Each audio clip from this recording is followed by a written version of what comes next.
9 points. What's up, bro? Oh, man, rough night. Very rough night, but we got the win, so I'm all right. So let's stay with that. So not even you can argue. The story or the turning point in the game has to be the Kawhi Leonard injury. You know, the Spurs seem to have everything going with him in the game. So can you maintain that if Kawhi plays the rest of the game, you guys are trailing in this series? You know, it's impossible to say if we would be. It's impossible to say if we would have won. I think, you know, when Kawhi goes down, like, I'd be an idiot to sit up here and say that doesn't make a difference. He's, you know, one of the biggest difference makers in the NBA. I think, you know, we had got the game to the pace that we wanted, you know, to start this half. Even with him in the game, we were scoring. Every time down the floor, we had really started pushing the tempo. However, due to Kawhi being out there, we couldn't get a stop. And so, you know, we never really covered any ground. So, you know, I think, you know, it's great to pull out the win. You know, obviously we have to play against whoever they have out there. And, you know, you definitely want to see, you know, him get back out there. Anytime you know, you want to beat the team at full strength, you know, if you're going to beat them. So definitely want to see him get back out there and try to, you know, beat them with him. Is this Exhibit A of rust versus rest? I mean, isn't this almost inevitable for whomever has this much time off, Draymond? You have to play your way back into form? I think you definitely do. I know for myself, I was a little gassed that whole entire first half. You know, just trying to catch my breath, trying to get a rhythm, and I think we were. They took advantage of, you know, just finishing up, but at the end of the day, I think we're a good enough team, we're a veteran team to where we're not going to make that excuse. They came out, you know, going extremely hard. We didn't match their pace, we didn't match their tempo, and they punched us in the mouth. You guys know how good the Spurs are and what they're like in terms of character. Have the rest of us underestimated them? I mean, this seemed like a continuation of Game 6 against Houston almost.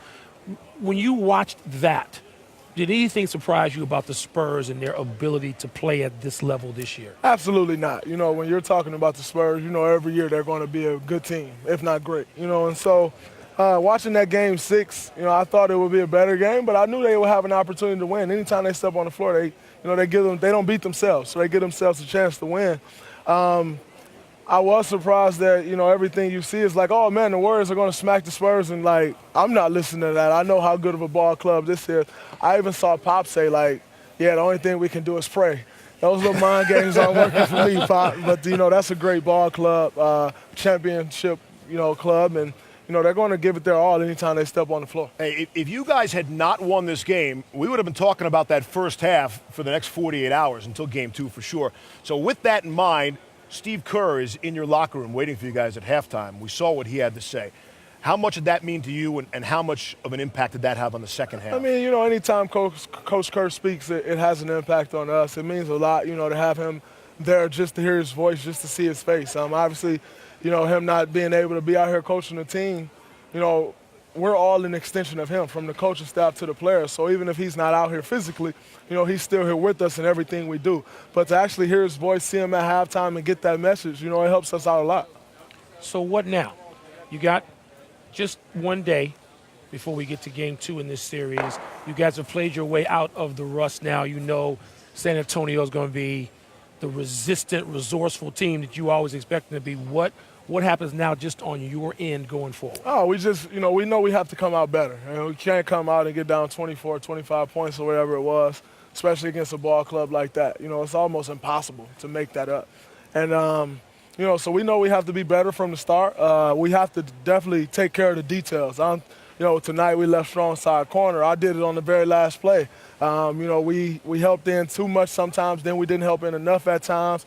You know, we were real sloppy tonight. So we have to be better to start the game and be more locked in. Do you look at the tape of the Spurs game in Houston when they won by 39 with no Kawhi to see how they were so successful without him, how they might have to play against you in Game 2? Absolutely. That's definitely something you'll look at. You know, they'll probably feature LaMarcus even more than they did tonight.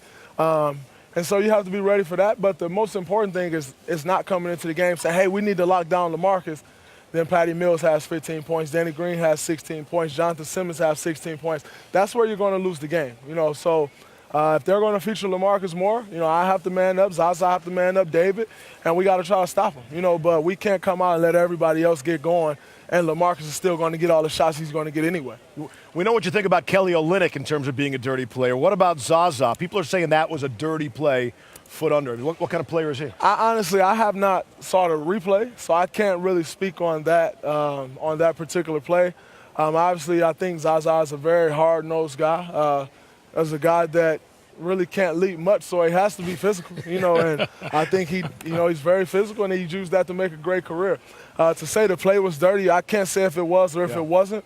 I don't think Zaza's that type of guy, to where he's going to try to take someone out. But for me to say that it was a dirty play, I really can't because I haven't seen it. Real quickly, does that play need to be out of basketball? I don't mean play, but that particular outcome where a guy comes underneath, and you've had that happen when you're shooting. Everybody said it happened. Can the league make that a flagrant foul and just get rid of that play, period? Steph Curry's had that happen a lot of times. Had it happen in this game, actually, it could have been a much worse result. I mean, to say you can take the play out, I think it's impossible to do. Kawhi's going full speed to the corner. Zaza's chasing behind him. He's fading, and Zaza's way still moving forward. Draymond, here, we want to show it to you. You said you hadn't seen it on tape. We've got the tape for you coming up here. Take a look at it. And now you can't have the excuse of I haven't seen the play on tape. Right. Here we go. You tell us. I don't think so. I don't think that's dirty. He's still moving forward, contesting the shot. Guys fading away. Like I said, it's not up for me to decide whether it's dirty or not. Yeah. But from me seeing that play right there, I think he's just contesting the fadeaway. And to Kawhi's credit, he took the high road. He said he didn't think it was dirty either. I wouldn't expect anything less from Kawhi or anyone who's playing for the Spurs. That's the kind of guys that they are, and they're always going to take that road regardless of what they may think or feel. That's who they are, and I respect that. Quick Mother's Day shout out to your mom? Definitely love my mom. She's amazing. She wasn't here tonight, so I think she did it on purpose. She doesn't really celebrate Mother's Day, so she'll be here tomorrow, so I'm looking forward to seeing her. All right, so some love to your mom and some love to Draymond. Since we came in mentioning his 9 points in the game, we'll tell you that his defense in the second half was awesome. Spurs players shot just 3 of 11 against Draymond in that second half, so we come full circle. And the Warriors advance on. It's how they got there that is the story. Don't be fooled by the 2-point win. What a game this was.